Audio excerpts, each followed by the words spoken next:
Отдел литературы на иностранных языках Национальной библиотеки Удмуртской Республики предлагает вашему вниманию страноведческую книжную выставку «Весь мир на ладони». Лето – это долгожданная пора отпусков и каникул. И наша экспозиция приглашает вас совершить путешествие по миру через книги. Много тайн хранят улицы, дома, площади, сады и парки знаменитых городов. Часто эти тайны связаны с выдающимися людьми и событиями. О малоизвестной истории городов, окутанной мистикой и загадками, расскажут вам книги из серии «Тайны знаменитых городов», «Блистательный Париж», «Мистическая Прага», «Тайны Берлина».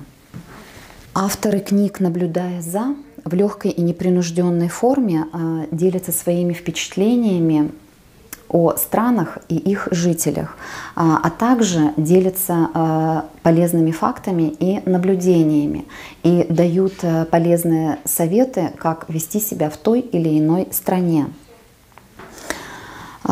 Например, автор книги «Наблюдая за чехами» Вячеслав Перепелица рассказывает о своей любви к Чехии, о сдержанных, жизнерадостных и умеющих посмеяться над собой чехах. Также в книге можно почитать отзывы туристов и увлекательные истории самого автора. Наблюдая за англичанами, скрытые правила поведения. Это перевод книги, вышедшей в 2004 году в Англии. Ее автор Кейт Фокс, англичанка, женщина с легким слогом и чувством юмора. Она профессиональный антрополог, взявшая на себя непростую задачу определить скрытые правила поведения и особенности национального характера англичан, так называемую грамматику английской культуры. Эта книга – серьезное исследование, но в то же время она увлекательна и вполне доступна для понимания.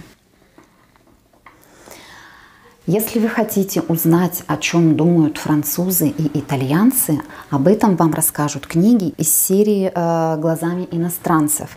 О чем думают итальянцы 1345 фактов от Спагетти до Феллини и о чем думают французы 1236 фактов от Багета до братьев Люмьер. Эти литературно-страноведческие издания стоят в одном ряду с путеводителями и лингвостроноведческими справочниками и дают наиболее полную информацию, наиболее полное представление об отдельно взятой стране, от географического положения до религии и экономики. И если мы откроем книгу «О чем думают французы» и обратимся к разделу «Литература эпохи Возрождения», то узнаем о таком факте, что в личной библиотеке Шекспира был экземпляр опытов французского писателя и философа Мишеля де Монтэня. А из раздела «Французская классическая музыка» можно узнать о таком факте, что великий французский композитор Камиль Сен-Санс, помимо того, что создавал замечательное музыкальное произведение, он также писал еще и пьесы, философские трактаты и стихи.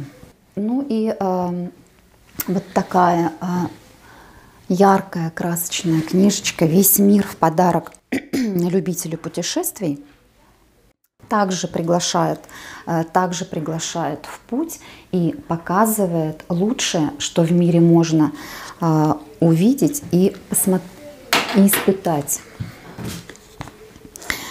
Листая ее, вы можете вспомнить те места, где вы уже побывали, или помечтать о новых путешествиях. Приглашаем вас в Национальную библиотеку Удмуртской Республики.